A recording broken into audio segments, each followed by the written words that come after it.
We have a new model here from REMETTE Knives. This is the Peregrine. Now, the Peregrine's using a locking system that we haven't seen a lot of. This is an M390 clip point Tonto blade. Nice secondary tip there, but the primary tip is still low enough that you can use it. Then we have a titanium handle, which looks really cool with the polished hardware and then the matte finish on the brown scales. You know, like they got the gold pivot collar, or what acts as a pivot collar, which totally adds to the style of the knife. You have a polished clip and back spacer, which is really cool. I do like the color option. It does look good in my opinion. This handle is very, very, very ergonomic. Like, holy cow, ergonomic, no matter what direction or how you are holding it.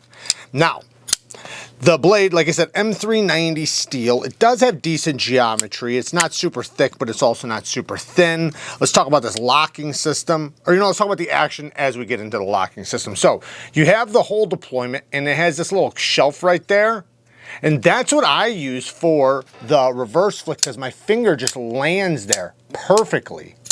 Now, I can use the hole with the thumb or the reverse flick, but like I said, my finger just lands right here on that little shelf. It works really, really well. And I like how it's kind of machined out of the blade, or they have a space machined out of the blade. It looks really cool. Adds a little bit more style to the knife. You can easily slow roll it, but because of the locking system, it has basically a liner locking deployment. So you have a great detent. As you know, liner locks have the ability to create great detents, and this one has a phenomenal detent. Perfect, in my opinion, not too strong, not too light, but the button, the way you disengage the liner is with the pivot, which is a button. You just push that in, and that pushes the liner out of the way for the blade to fall. And it works really, really well. Now, as you can see, we don't have any hardware on the pivot, which we'll talk about that in a second.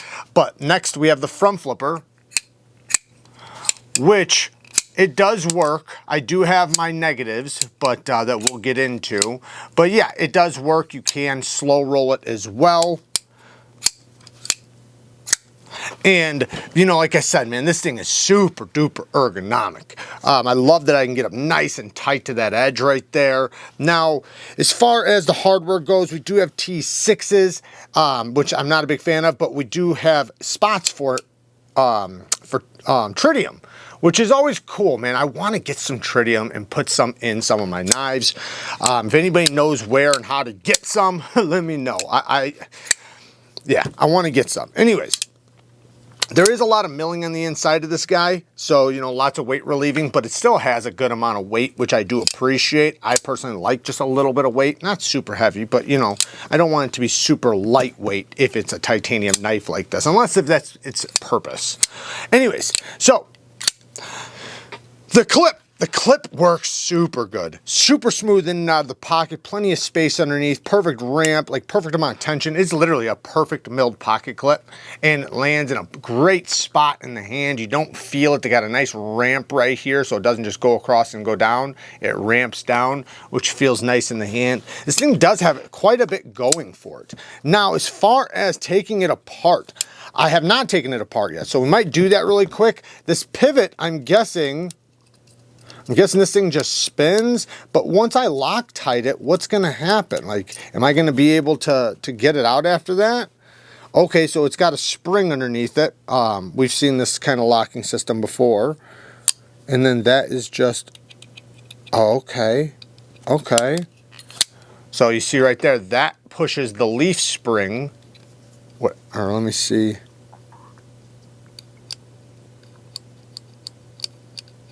Yeah, there's got to be a leaf spring somehow in there that pushes that out of the way. It is on the opposite side, or a bar or whatever. Maybe just go straight through. That could be the case too. Just go straight through, so it just pushes out of the way. That could be, that's possible. But when you take it apart, I guess you just have to take off the T6s. I'll say one thing, I have not figured out how to get it apart yet, but this thing has some really good machining. I've taken out both these screws, the pivot and loosen this one, and it's still rock solid. There's no play any direction whatsoever. I mean, this thing is like a damn vault, and it's literally taken apart. So either one, these pieces or parts are fit together with precision, or there's something else going on here. I'm trying to figure it out, but nothing yet. Maybe it has to be, maybe with this clip. Something's holding this whole thing together.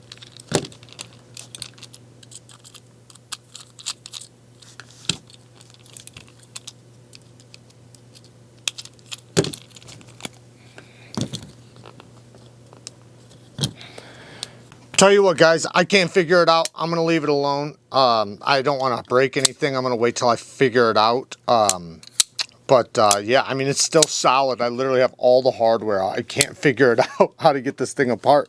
I can separate these scales a little bit, but nothing else happens, and I don't want to pry the pivot because I know it's still going through.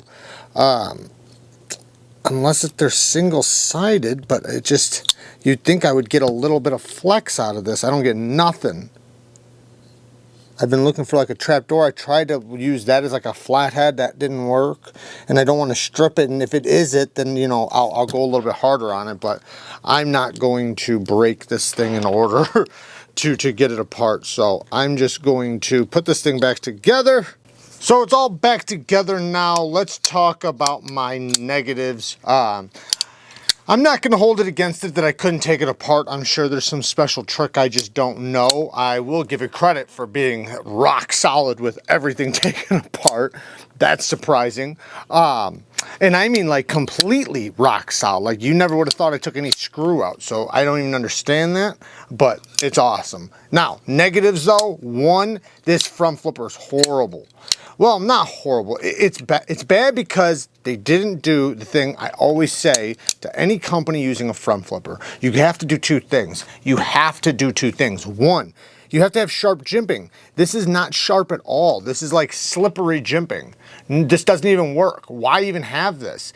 If you have jimping that doesn't stop you from sliding, then that's not jimping, or it's not effective jimping. It's just for show, and this is jimping for show. This doesn't do anything. You would never stop me from slipping. So same thing with thumb flick. Now it's basically like there's no jimping there, which I don't like. I want jimping there, and you know, it is a bit of a separation, you know, not horrible. It's fine, and it works good. You know, I want to be clear, I can easily do it, but the top of it is slippery. The whole thing is slippery, especially that top part. So I'll slip off of it like that. So that's my biggest complaint, is the jimping.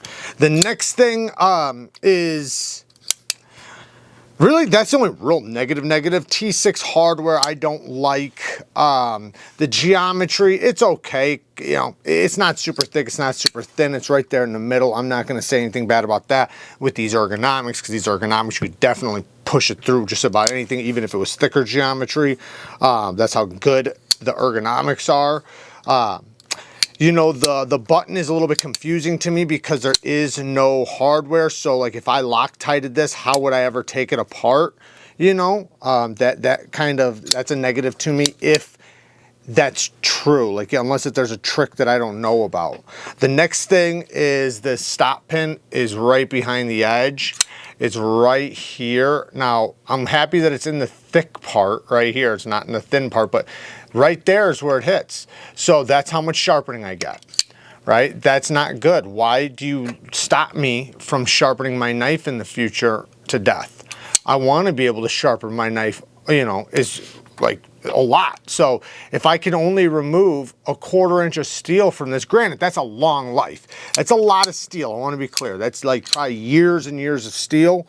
You might not even ever get to that point. But if you did, you know, if you did, let's say you chipped the edge really bad and you had to sharpen out a lot of steel, you have to be careful not to sharpen out the steel right here where the stop pin is hitting. Otherwise, it won't have a place to hit. So, man, the fitment is really nice. You can tell it is on ceramic caged bearings, which I always love to see. This thing's pretty cool. It has a lot going for it. One other thing is that if you're a lefty you want to be careful not to push the button. I mean, I can easily stay away from it, but you know, you can also press it, which, you know, I guess it's fine. But, you know, it's just something to think about if you're a lefty. I don't think it'll be a big deal, but the clip does not reverse for a lefty, which does kind of suck because these types of locking systems are ambidextrous. So anytime you do an ambidextrous lock, you should do an ambidextrous clip. Anyways, as far as anything else goes, you know, this thing's cool. I think Remette does a good job. I think they have a long future ahead of them. I think they've only just began. They have a bunch of great budget knives and some premium knives. I do think they have little things they need to work on, and they need to listen to the videos that people like me make, because the criticisms we are giving them are the same criticisms that will take them over the top. Those are the criticisms that will absolutely make them a banger company to buy from. So it's just the little details, guys, because what separates the good from the great? It's the details. Work hard, stay tough. Until next time, peace.